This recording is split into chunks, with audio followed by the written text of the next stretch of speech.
जब इंसान पहली बार गुफा से बाहर निकला तो वो ना शिकार कर रहा था ना ही भाग रहा था। वो ठहर गया था क्योंकि अब उसके पास एक वजह थी, खेती। यहीं से शुरू हुआ मानव सभ्यता का वो सफ़र जो बीज बोने से शुरू होकर कभी मंदिरों से गुजरा, कभी युद्धों से और फिर संविधान तक पहुंचा।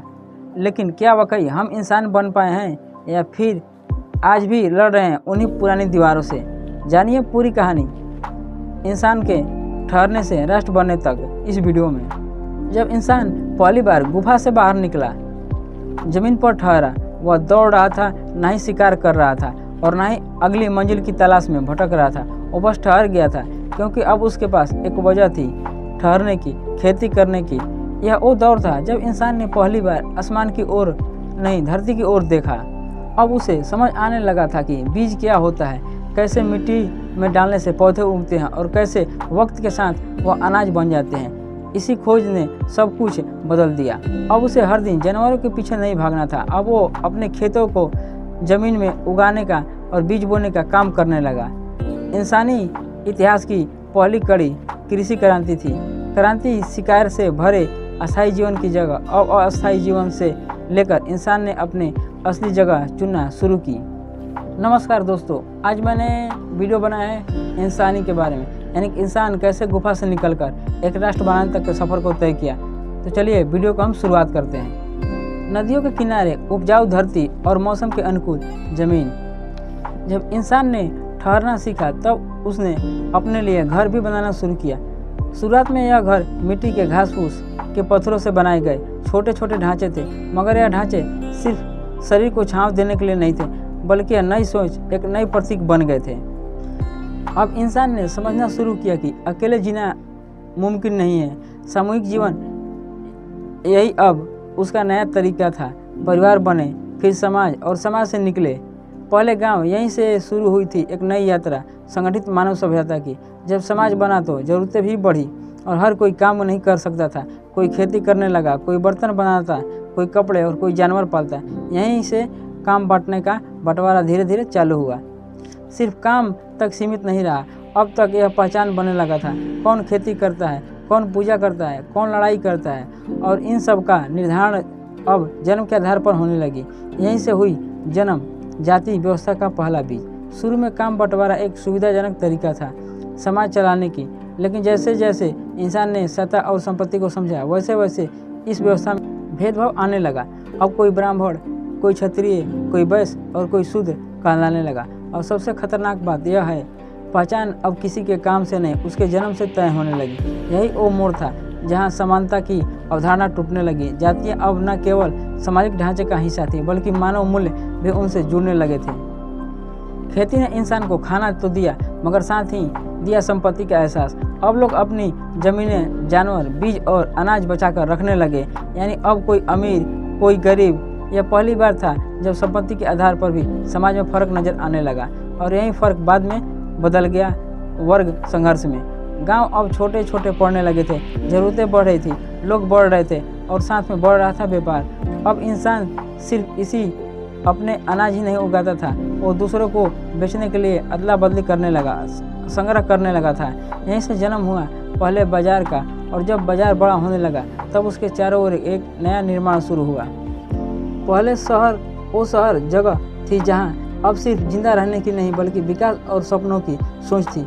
मिट्टी की दीवारें अब ईंटों में बदली। यहीं से शुरू होता है रक्षक, शासक और राजासत्ता का जन्म। शहर बना तो समस्याएं भी आ गई, झगड़े, चोरी, जमीन के झगड़े। अब जरूरत थी किसी ऐसे की जो न्याय करे, जो लोगों को सुरक्षित रखे, और यहीं से जन्म हुआ पहले रक्षक का। धीरे धीरे रक्षक बना शासक और फिर शासक बना राजा।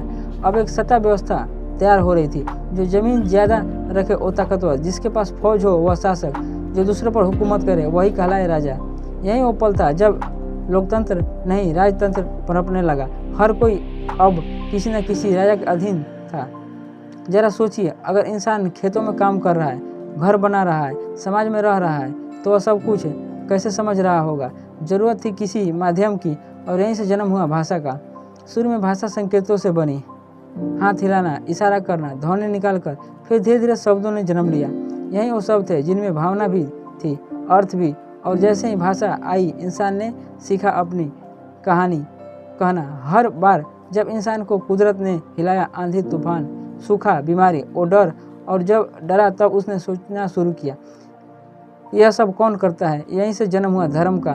धर्म सिर्फ भगवान की पूजा ही नहीं था, यह एक तरीका था असली समझने का, चीज़ों को समझने का। सूरज को देवता मानना, बारिश के लिए प्रार्थना करना, मृत्यु के बाद जीवन की कल्पना करना, यह सब धर्म के बीज में थे। धीरे धीरे धर्म बन गया समाज का आधार।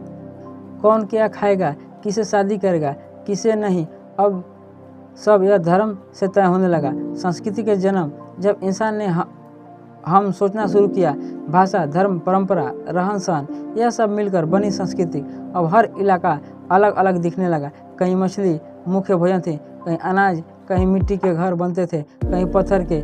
हर जगह की अलग अलग भाषा, अलग अलग कहानी, अलग अलग जीवन शैली और संस्कृति होने लगी थी।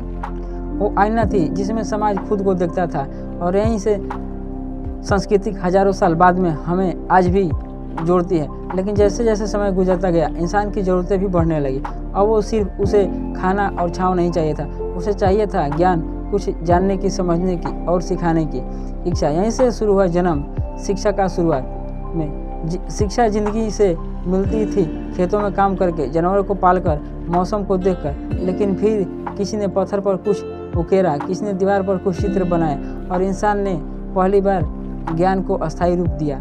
यह चित्र, यह निशान, यही थे हमारी पहली किताबें। फिर आए गुरुकुल, श्रवण, मठ और विद्यालय, वो जगह जहाँ ज्ञान को सिर्फ सीखा नहीं जाता था, उसे जिया जाता था। उसे हर पीढ़ी अपने अनुभव को अगली पीढ़ी को सौंपती थी।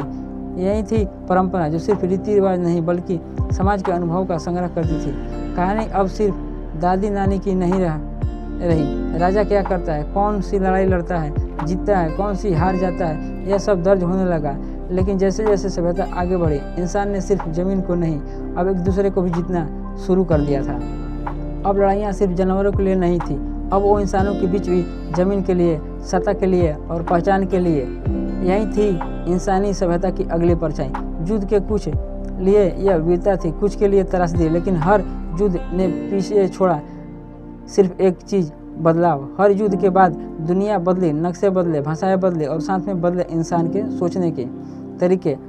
अब इंसान सिर्फ जिंदा रहने के लिए नहीं बल्कि पहचान बनाने के लिए लड़ने लगा था। वो पहचान जो अब जाति, धर्म, भाषा और झंडों से जुड़ गई थी। यहीं से जन्म हुआ राष्ट्र का, यानी वह भावना जो हमें एक झंडे, एक जमीन, एक गीत, एक इतिहास से जोड़ती है।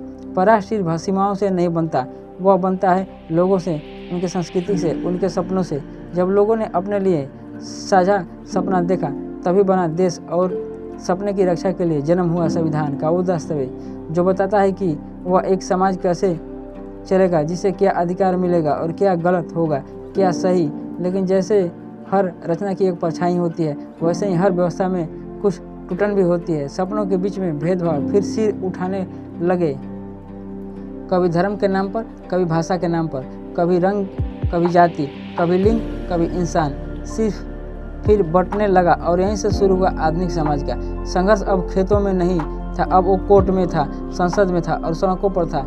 लोग अपने हक के लिए लड़ने लगे। शिक्षा के लिए हो, जाति हो, धर्म की हो, आज़ादी की हो, हर इंसान को बराबरी मिले, यह मांगे अब हर गली कूचों से उठने लगी।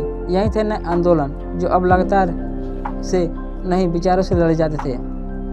दोस्तों, वीडियो अच्छी लगी हो तो वीडियो को एक लाइक करके, चैनल को सब्सक्राइब करके वीडियो अपने दोस्तों को शेयर जरूर करें, ताकि उनको भी इसका ज्ञान मिल सके।